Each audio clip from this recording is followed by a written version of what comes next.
tema hoje que eu vou trazer para vocês, entre saneamento, a distância entre a lei e a realidade, eu vou pular essa introdução diante ele já trouxe o tema em debate, né, que é, muitas vezes a gente acha que saneamento fica limitado a esgoto só, é efluente, não é. Ele tem tanto um viés de resíduos sólidos, limpeza urbana, o esgotamento sanitário em si, a drenagem urbana e o abastecimento de água potável. A gente tem no Brasil hoje uma série de marcos legais. Ele trouxe até com mais profundidade do que eu não quis ser tão detalhista, mas eu menciono apenas alguns deles. As resoluções CONAMA 5 de 88 e 377 de 2006, que regulamentam o licenciamento ambiental, ora criando um licenciamento simplificado, ora criando diretrizes mais específicas. A Lei Federal 11.445 de 2007, que, como ele destacou alguns pontos, tem como objetivo principal a universalização, né, do saneamento básico, e seu decreto regulamentador de 2010. A Lei Federal de Gerenciamento de Resíduos Sólidos, a 12.305 de 2010, o decreto federal também que regulamentou, o Plano Nacional de Saneamento Básico, eu citaria o Estatuto da Cidade, uma série de outras diretrizes, a Lei de Crimes Ambientais, a Política Nacional do Meio Ambiente, enfim, a gente tem uma série de normas. O meu objetivo aqui é mostrar que a maioria dessas normas, elas estabelecem obrigações de planos, que os municípios, os estados e tanto a federação têm que elaborar planos estaduais, municipais e federais. E o que a gente vê na prática é uma grande dificuldade dos órgãos de colocar a lei no papel. Então, eu trago aqui mais uma coisa só. O Brasil também aderiu, na última COP, à Agenda 2030 da ONU, em que ele se responsabilizou por atingir, servir água potável e esgoto tratado 100% da população até 2030. Então, não bastasse toda a legislação que a gente já tem, estabelecendo uma série de regras, metas e obrigatoriedades, para completar, o Brasil recentemente aderiu a esse compromisso. Por que eu estou falando isso? Porque, até na linha do que já veio das palestras anteriores, o que a gente vê na prática? Uma série de aparatos legislativos e que, na prática, não são aplicáveis. Né? Vídeo Código Florestal de 65, que durante anos ficou vigente e não era aplicável. E quando foi a lei, o novo Código Florestal, a fim de regulamentar uma realidade que a gente realmente existia no Brasil, a gente teve um Ministério Público, com todo respeito a quem seja aqui na palestra, ele veio no sentido totalmente contrário. Então, a gente vê que, apesar de leis muito bem feitas e com prazos, a gente vê que a realidade está muito distante ainda do que a gente espera em termos de esgotamento sanitário, de gerenciamento de resíduos sólidos e do abastecimento de água potável. Eu trouxe apenas algumas cenas para a gente ter noção de que, apesar dos marcos legais incríveis que a gente tem, até quando eu palestro fora do Brasil, as pessoas falam, nossa, mas o Brasil é um país que mais tem uma legislação ambiental profunda, né, que aborda uma série de sentidos, fala de logística reversa. Uma vez na Alemanha, eles ficaram tentando entender como é que funciona a logística reversa no Brasil. Eu falo, a questão não é o que a lei diz, a questão é que, na prática, não funciona. Então, a gente tem um cenário muito distante. Eu trago também aqui outro dado do CINIS, que, se a gente for ver hoje no Brasil, na região Nordeste, por exemplo, em termos de coleta de esgoto, a gente só tem 10% de coleta de esgoto. É muito pouco. Né? Apesar de uma lei de 2007, a gente tem, na realidade, um número muito insignificante. A gente também tem aí 83% na região Sudeste, que a gente sabe que é onde é o polo industrial do Brasil, mas que também representa ainda muito pouco perto do cenário nacional. No cenário nacional, a gente tem 59% só de esgotamento sanitário. Eu trago também essa planilha, que também é do CINIS, para a gente ter uma noção de gerenciamento de resíduos sólidos.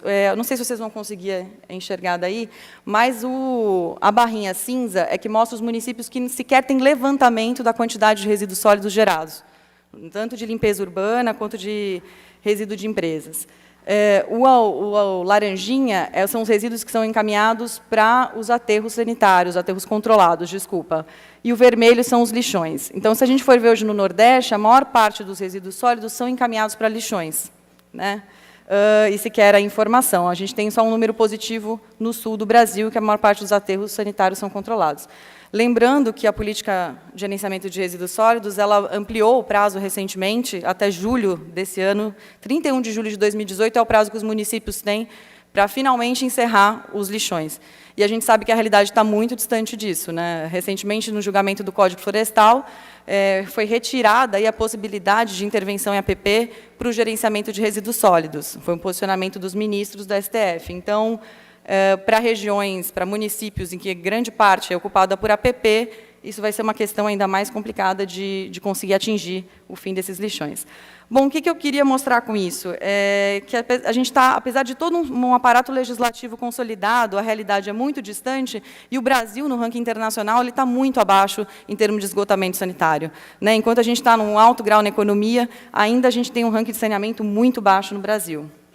Eu estou tentando ser rápida diante do tempo que a gente tem aí para os demais palestrantes também tem tempo.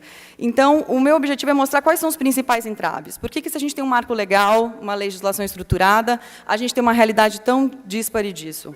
Eu trago alguns como os principais entraves. A falta de planejamento adequado pelo poder público. A gente tem no Brasil o município falando uma coisa, o Estado falando outra e a União falando outra. E todo mundo querendo ter aquela concessão daquele serviço público, mas não para prestar efetivamente um bom serviço público, apenas para arrecadar, que é o que a gente vê na prática como consumidor. O volume insuficiente de investimento. A gente tem uma notícia recente, né? O PAC não chegou a 70%. E ainda agora vai ser interrompido, quer dizer, então todas as obras de infraestrutura para saneamento e abastecimento humano, abastecimento de água potável, quer dizer, vai ficar praticamente parado. A gente tem as dificuldades inerentes aos financiamentos, os entraves burocráticos. Acho que quem é empreendedor sabe a dificuldade que é no Brasil de você conseguir um financiamento. É muito difícil. E eu também destaco o papel dos municípios. Infelizmente, a gente tem hoje no Brasil o sucateamento dos órgãos ambientais. Por vezes, eles não têm corpo técnico, não diria nem capacidade, por vezes têm técnicos extremamente qualificados, mas não têm pessoas suficientes para fiscalizar. E não adianta uma lei maravilhosa se ela não é fiscalizada na prática, como a gente vê em outros países do mundo. Eu também destaco o licenciamento ambiental, a excessiva burocratização e judicialização. Hoje, no Brasil, foi feito um levantamento, acho que pela Câmara de Construção Civil, tem mais de 80% das obras amparadas por licenciamento ambiental. O Ministério Público não concorda com o órgão ambiental, né, não respeita a autonomia do órgão ambiental como ente licenciador e judicializa. E aí a gente cria o imbróglio que a gente vê, né? Outra questão, o excesso de tributação, a ausência de incentivo. Em todos os países do mundo, tem leis incentivando a reciclagem, o gerenciamento correto de resíduos. Ninguém vai conseguir pensar no meio ambiente em proteção enquanto a gente não conseguir tornar ele um mecanismo econômico. Infelizmente, a gente tem que olhar o meio ambiente com outro viés, que não seja só da academia e burocracionista. A deficiência na gestão das companhias de saneamento, que isso também é uma questão muito questionada. E eu também destaco, por último, a falta de estrutura de regulação. Os municípios não cumprem os prazos, como eu citei, dos lixões. Infelizmente, os municípios, por vezes, não conseguiram os financiamentos, não conseguem encerrar os lixões, e o governo federal passa a mão na cabeça e vai dando prazos e mais prazos, enquanto a gente paga a conta.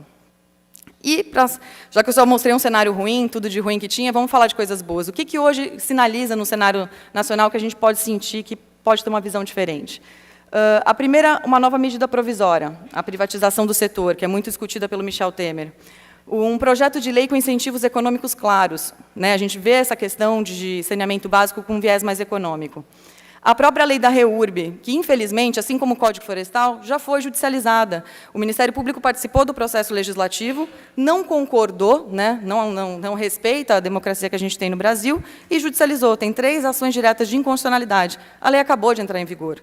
Né? Olha que situação de insegurança jurídica para a gente tem para a sociedade. A gente tem um processo legislativo em que tem audiências públicas, participam setores da universidade, academia, e quando a lei entra em vigor, ela não é aplicada, porque tem uma ação direta de inconstitucionalidade que o Ministério Público não concordou. Então, a lei da REURB, eu acredito que seja um ponto extremamente importante para a gente conseguir a regularização dos núcleos urbanos informais no Brasil. E os investimentos em habilidade e educação ambiental.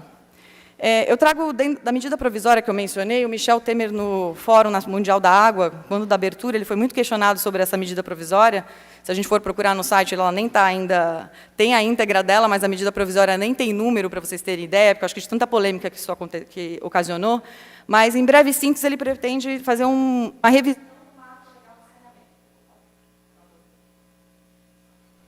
Pronto. Ele pretende alterar o marco legal de saneamento ambiental. Quais são as 3 principais propostas dessa medida provisória? A ANA passa a ser a responsável pela regulação da prestação dos serviços públicos de saneamento, que foi, como ele mencionou, a ANA é um órgão sério. Ela vai passar a determinar critérios de gestão de como a coisa tem que funcionar. A possibilidade de dispensa de licenciamento ambiental para a construção de novas estações de tratamento de água e esgoto, quer dizer, facilitar o processo de licenciamento ambiental. E o fim da dispensa da licitação para as companhias estaduais, permitir que as companhias privadas também participem dessa concorrência. né, abrir para o setor privado a possibilidade de também gerenciar o saneamento básico no Brasil. Essa medida provisória ela não foi publicada ainda, ela foi objeto de muito debate, o Ministério Público já até destacou que, quando ela for entrar, vai haver questionamentos do ponto de vista legal, até por conta da insegurança jurídica, mas eu acho que ela vem aí num caminho como é que já funciona em outros países, como eu vou mostrar mais para frente, em que a concorrência e a participação do setor privado é fundamental para garantir que a gente tenha um Estado mais atuante. E aí eu também destaco, como eu falei, incentivos econômicos. A gente tem uma série de projetos de leis hoje parados, tanto na Câmara quanto no Senado. E aí eu trago alguns exemplos só para a gente dar uma olhada. O primeiro deles é o 259 de 2015. Ele busca incentivar a adoção de tecnologias que possibilitem a dessalinização da água do mar e das águas salobras. Vamos pensar em alternativas para o abastecimento de água, né? Vamos pensar em outras tecnologias. O Brasil é o país que menos investe na tecnologia. Na última COP, até foi muito engraçado, a gente teve um discurso, não, o Brasil investe muito em tecnologia. Se a gente for levantar, o Brasil é um dos países que menos investe em tecnologia limpa. A gente tem que criar novas formas de tecnologia, pensar em outras alternativas. Outro projeto de lei que eu destaco, o 58 de 2006, que ele destaca o abastecimento de água por fontes alternativas, permitir a gente explorar outras formas de abastecimento de água potável. Outro projeto de lei, que esse também é super interessante, que ele permite aí conceder um desconto de PIS/COFINS para créditos relativos a contribuições de programa para estimular o volume de investimento de pessoas jurídicas ao regime especial de incentivos e desenvolvimento de saneamento básico. Quer dizer, vamos reduzir as tributações das empresas de saneamento básico para elas conseguirem efetivamente implementar. Então, são apenas alguns exemplos de alguns projetos, quanto tantos outros que existem nas câmaras, que a gente precisa acompanhar e precisa exigir que eles sejam realmente implementados, porque o saneamento básico não basta da vontade do poder público, ele precisa se tornar economicamente viável. E a lei da REURB, que até eu não vou, diante das últimas palestras, não vou me alongar muito, mas a lei da REURB, eu acho que ela vem exatamente nesse viés. Ela vem com essa dimensão jurídica, urbanística, como um instrumento importante da gente conseguir trazer os núcleos informais urbanos, toda essa clandestinidade, à legalidade. No procedimento da REURB, uma das principais etapas é a elaboração da aprovação do projeto de regularização. E ele tem uma etapa fundamental, que é você verificar as estruturas que tem e você regularizar. No escritório, a gente está participando agora de um projeto de REURB, e é muito interessante, porque assim, a maioria das pessoas tem estações de tratamento de esgoto próprias, mas o Estado não forneceu como ligar elas à rede principal.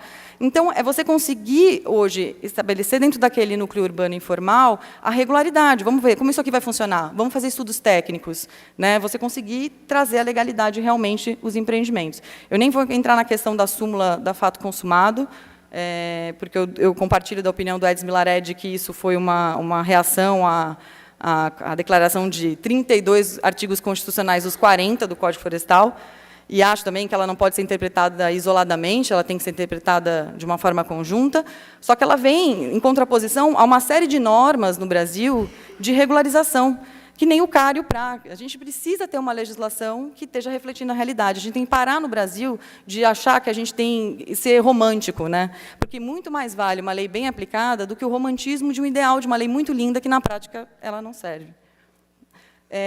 E aí eu trago 3 cases de sucesso, já para encerrar minha apresentação. Como a gente sabe, Tóquio é um dos países mais desenvolvidos em termos de saneamento básico, e, para você ter ideia da visão deles, desde 1970, eles investem em educação ambiental nas escolas. Quer dizer, olha a forma de ver diferente. Não é só pensar em... A gente, no Brasil, já está numa reação, né? A gente já tem um problema e vamos pensar de que forma, economicamente, a gente pode ajudar a solucionar. Os países investiram, os países da Europa, os Estados Unidos, Canadá, eles investem nisso há muito mais tempo que a gente. Então, ele também criou em Tóquio um programa de capacitação técnica, né? Preparar os profissionais para o saneamento. Nos Estados Unidos, também, tem grandes investimentos para reuso da água. A gente tem também, até eu não coloquei, um projeto de lei para incentivar o reuso da água no Brasil, mas esse projeto de lei está parado há mais de 14 anos no Senado. Os Estados Unidos também investe em participação do privado. Ele acredita que a concorrência do setor público e privado melhore a competitividade, a qualidade técnica do saneamento no país. Então, esse também pode ser um viés para a gente. E o Canadá tem um modelo, né, diferente do Brasil, mas ele tem um manejo integrado. A União, os estados e os municípios conversam entre si. Então, isso já torna toda a questão do saneamento básico completamente vista de uma forma diferente. E aí eu já vou para as minhas considerações finais. Eu acho que, para a gente conseguir resolver a questão do saneamento no Brasil, a gente vai ter que... um conjunto de medidas, não é uma só.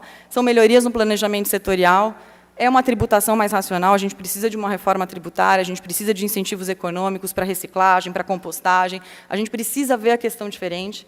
A melhoria da gestão das companhias, a gente tem o sucateamento dos órgãos ambientais, a gente precisa investir e acreditar que não é um bom código florestal com o IBAMA quebrado, com uma CETESB quebrada, com o IMA sem técnico para fiscalizar. A gente tem que ter uma boa legislação, sem dúvida, mas com um órgão fortalecido, com técnicos capacitados, que recebam bem, com uma equipe grande, e para garantir até a segurança jurídica. E os incentivos econômicos também, que eu acho que são primordiais.